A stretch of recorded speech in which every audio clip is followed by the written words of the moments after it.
যথেষ্ট এক দুৰ্ভাগ্যজনক ঘটনা সংঘটিত হৈছিলে বজালিৰ পৰা যি দ্বাৰকালৈ যি তীৰ্থ ভ্ৰমণলৈ গৈছিলে ৪৯ গৰাকীকৈ যি তীৰ্থযাত্ৰী আৰু তাৰে ইতিমধ্যে এগৰাকী দুৰ্ভাগ্যজনকভাৱে নিহত হৈছে বজালিৰ ছৈবাৰী গাঁৱৰ উদ্ধৱ দাস আৰু সেই দুৰ্ভগীয়া পৰিয়ালৰ ঘৰত আমি এই মুহূৰ্তত উপস্থিত আছোঁ মই প্ৰথমতে দেখুৱাইছোঁ যিগৰাকী উদ্ধৱ দাস অৱসৰপ্ৰাপ্ত কৰ্মচাৰী আছিলে তেখেত গৈছিলে এয়া উদ্ধৱ দাসৰ পত্নী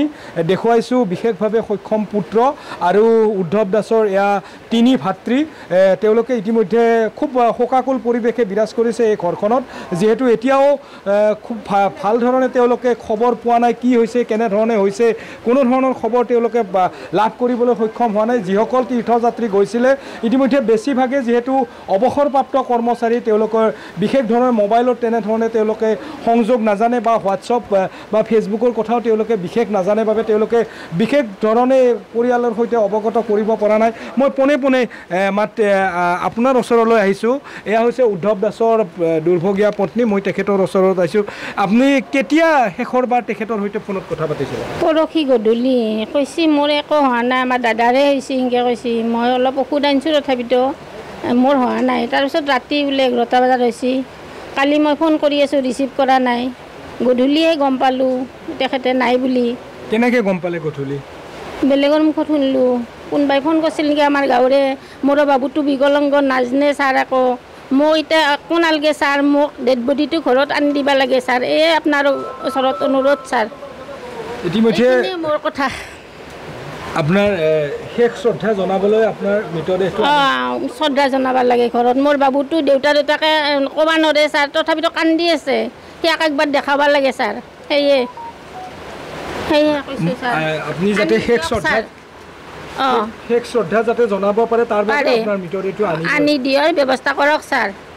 এইখিনিয়ে আপোনাৰ ওচৰত প্ৰাৰ্থনা হয় এনেধৰণে যেহেতু শেষ শ্ৰদ্ধা জনাবৰ কাৰণে মৃতদেহ যাতে এই গাঁৱলৈ লৈ আহিব পাৰে অসম চৰকাৰে ইতিমধ্যে যিহেতু অসম চৰকাৰে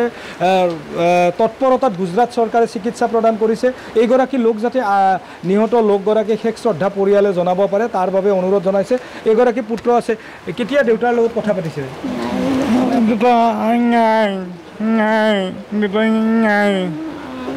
হয় এয়া হৈছে পুত্ৰ আৰু আত্মীয় আছে পৰিয়ালৰ আমি তেখেতৰ সৈতে কথা পাতিম কেতিয়া গম পালে আপোনালোকে কথাটো বা কেনেকৈ আমি যোৱাকালি গম পালোঁ যে ফোন কৰিলে ইয়াৰ পৰা এক্সপায়াৰ হ'ব বুলি ক'লে মোটামুটি 3:30 বজাত আমি এনেকৈ গম পালোঁ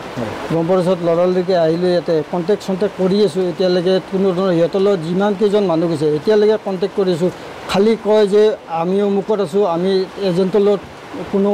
কণ্টেক্ট হোৱা নাই এজেণ্টৰ চুইচ অফ পাইছোঁ খালি সেইটোৱে কথা কৈছে কিন্তু এতিয়ালৈকে সক্ষম হোৱা নাই যে আমি তেখেতৰ লগত কথা পাতাই দিওঁ বা আমাৰ ডেড বডিটো তাত আছে কেনেকৈ তাৰ পৰা পঠাই ইয়ালৈকে আনিব লাগে সেইটো তেওঁলোকৰ কোনো মানে যিবিলাক উপদেষ্টাত আছে বা এজেণ্টেতো এতিয়ালৈকে মোবাইল এটা চুইচ অফে পাই আছোঁ এজেণ্টটো অসুস্থ বুলি আমি জানিছোঁ অসুস্থ বুলি আমি গম পোৱা নাই কিন্তু তথাপিও ঠিক আছে মানি ল'লোঁ এতিয়া অসুস্থ বুলি গম পাইছোঁ কিন্তু তেখেতৰ লগত যোনবিলাক আছে উপদেষ্টাত আছে বা তেওঁলোকে অন্ততঃ আমাৰ ঘৰত অন্ততঃ জনাব লাগিছিল যে মানুহ এজন অসুস্থ হৈছে বা আমি মেডিকেলত নিব লাগে কিন্তু সেইটো কথা হিৰেণ কলিতা ধন্যবাদ জ্ঞাপন কৰিছোঁ।